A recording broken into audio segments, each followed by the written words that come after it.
ஐயாவுக்காக அரசியலுக்கு வந்தவன் நான். அவர் கிணத்துல குதினால் குதிக்கிற ஆள் நான் ஒரு கட்சியை பார்த்தோ ஒரு சித்தாந்தத்தை பார்த்தோ அரசியலுக்கு வரலைங்க. அது எல்லோருக்குமே தெரியும். நரேந்திர மோடி என்கின்ற ஒற்றை மனிதனுக்காக அரசியல் களத்தில் நான் நிற்கிறேன். நான் ஒரு கட்சியில் ஒரு சின்ன உறுப்பினராக சேர்ந்து கிளை தலைவராக வந்து வரல. நிறைய நண்பர்கள் இருக்கிறாங்க. இந்த கட்சியில் நான் 36 வயசுல நான் ஒரு உறுப்பினராக வந்து சேர்ந்தேன். ரொம்ப இளைய வயசுல சேரல.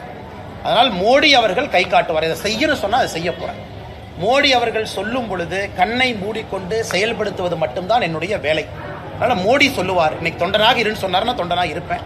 அதனால் மோடி அவர்களுடைய எந்த கட்டுப்பாடு விதிச்சாலும் அதற்கு முழுமையாக ஏற்றுக்கொண்டு பணி செய்வதற்காகத்தான் அந்த இயக்கத்துக்கு வந்தேன். அது எப்பொழுதும் தொடரும்.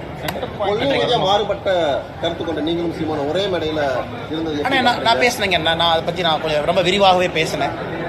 நான் தேசியத்தில் தமிழை முதன்மைப்படுத்த வேண்டும் என்று நினைக்கின்றேன். சீமான் அண்ணன் தமிழில் தேசியத்தை பார்க்குறான். அவருடைய கருத்து சில இடத்துல மாறுபட்ட கருத்தாக இருக்கலாம். என்னுடைய கருத்து வேறு இடத்துல வேற மாதிரி இருக்கலாம். இருந்தாலும் தமிழக மக்களுக்கு நல்லது செய்ய வேண்டும் என்று ஒரு நேர்கோட்டு பயணத்தில் இருவருடைய வார்த்தைகள் ஒரே மாதிரி தான் பிரயோகமாக இருக்கு. இன்னைக்கு இந்த மேடை அரசியல் கலக்காத ஒரு மேடை. குறிப்பாக அடுத்த இளம் பேச்சாளர்களை கண்டெடுக்க வேண்டிய மேடை. அதில் அண்ணன் சீமான் அவர்களோடு, பேராசிரியர் ஞானசம்பந்தம் அண்ணனோடு, மிக முக்கியமாக பாரிவேந்தர் ஐயாவோடு பங்கேற்றதிலே உள்ளபடியே மற்றற்ற மகிழ்ச்சி அடைகின்றேன். அது நரேந்திர மோடி ஐயாவுக்காக அரசியலுக்கு வந்தவன் நான். அவர் கிணத்துல குதினால் குதிக்கிற ஆள் நான் ஒரு கட்சியை பார்த்தோ ஒரு சித்தாந்தத்தை பார்த்தோ அரசியலுக்கு வரலைங்க. அது எல்லோருக்குமே தெரியும். நரேந்திர மோடி என்கின்ற ஒற்றை மனிதனுக்காக அரசியல் களத்தில் நான் நிற்கிறேன். நான் ஒரு கட்சியில் ஒரு சின்ன உறுப்பினராக சேர்ந்து கிளை தலைவராக வந்து வரல. நிறைய நண்பர்கள் இருக்கிறாங்க. இந்த கட்சியில் நான் 36 வயசுல நான் ஒரு உறுப்பினராக வந்து சேர்ந்தேன். ரொம்ப இளைய வயசுல சேரல. அதனால் மோடி அவர்கள் கை காட்டுவார். இதை செய்யணும் சொன்னால் அதை செய்ய போறேன். மோடி அவர்கள் சொல்லும் பொழுது கண்ணை மூடிக்கொண்டு செயல்படுத்துவது மட்டும்தான் என்னுடைய வேலை. அதனால் மோடி சொல்லுவார், இன்னைக்கு தொண்டனாக இருன்னு சொன்னார்னா தொண்டனாக இருப்பேன். அதனால் மோடி அவர்களுடைய எந்த கட்டுப்பாடு விதிச்சாலும் அதற்கு முழுமையாக ஏற்றுக்கொண்டு பணி செய்வதற்காகத்தான் அந்த இயக்கத்துக்கு வந்தேன். அது எப்பொழுதும் தொடரும்.